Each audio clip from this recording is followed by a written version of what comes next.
Assalamualaikum warahmatullahi wabarakatuh. Selamat siang. Perkenalkan, nama saya Gina Katrunada, NIM F0B019003, Prodi Analis Kimia. Perkenalkan, nama saya Maria Putri dengan NIM F0B019006. Saya dari Prodi Analis Kimia. Hari ini kami akan membahas tentang pembuatan minyak kelapa sawit. Untuk memenuhi tugas UTS Industri Sawit. Minyak kelapa sawit.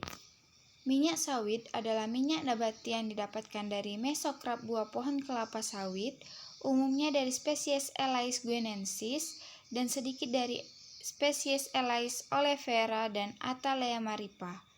Minyak sawit secara alami berwarna merah karena kandungan alfa dan beta karotenoid yang tinggi. Apa saja manfaat minyak kelapa sawit? Yang pertama, sebagai sumber energi, karena minyak kelapa sawit memiliki kandungan lemak yang baik.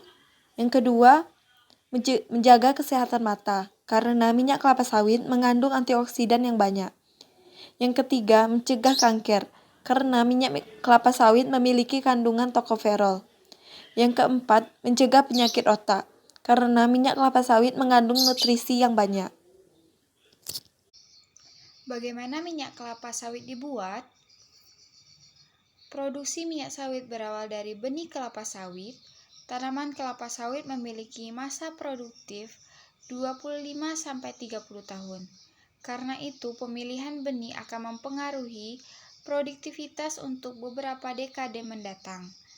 Asian Agri telah memproduksi benih kelapa sawit sendiri dengan nama Topaz, yang memiliki keunggulan dalam segi produktivitas yang tinggi serta lebih tahan terhadap hama dibandingkan dengan tanaman kelapa sawit lainnya. Berikut adalah tahapan pembuatan minyak kelapa sawit. Yang pertama, benih sawit ditanam di area pembibitan selama 12 bulan. Lalu, tanaman muda yang sudah berumur 12 bulan kemudian ditanam di perkebunan. Setelah 30 bulan, tanaman sudah siap dipanen. Buah disterilkan dengan proses perebusan kemudian dilepaskan dari cangkangnya. Lalu buah diperas untuk diambil minyak sawit mentahnya atau crude palm oil. Biji sawit dipecahkan dengan kernel diperas untuk diambil minyak inti sawit atau kernel palm oil. Lalu direfineri atau proses penyulingan minyak sawit. Setelah dilepas dari tandan, buah kelapa sawit diolah menjadi dua produk utama, minyak sawit mentah atau CPO yang diekstrak dari mesokrap atau daging buah, dan minyak inti sawit PKO yang berasal dari biji keras di tengah. Langkah pertama adalah menekan buah untuk memeras CPO dari mesokrapnya. Minyak kemudian disaring dan dimurnikan untuk memastikan bebas dari kontaminasi dan dikeringkan untuk memenuhi spesifikasi standar CPO. Selanjutnya, CPO ditransfer ke pabrik pengolahan untuk diproses menjadi minyak nabati atau minyak goreng, krim dan margarin, bahan olekimia atau digunakan dalam deterjen dan pelumas, biodiesel atau bahan bakar, dan asam laurat digunakan dalam kosmetik dan sabun.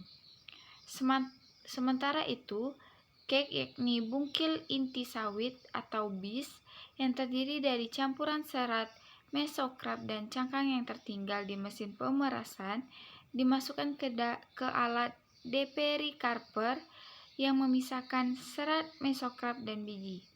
Serta mesokrap digunakan sebagai biofuel atau bahan bakar hayati di boiler pabrik kelapa sawit yang menghasilkan uap yang menggerakkan turbin untuk memberi daya pabrik. Biji kelapa sawit yang tersisa juga dikenal sebagai inti sawit atau kernel. Dipecahkan dan dipisahkan cangkangnya. Cangkang diambil untuk dijual sebagai bahan bakar hayati. Sementara kernel mengalami penghancuran lebih lanjut untuk menghasilkan minyak inti sawit atau palm kernel oil dan palm kernel expeller. Minyak inti sawit mentah atau crude palm kernel oil juga mengalami proses pemurnian sebelum digunakan dalam pembuatan produk makanan, seperti krim non-susu dan es krim. Sedangkan sisa produksi dari bungkil inti sawit umumnya digunakan untuk membuat pakan ternak. Sekian dari kami, terima kasih. Semoga bermanfaat bagi kita semua. Wassalamualaikum warahmatullahi wabarakatuh.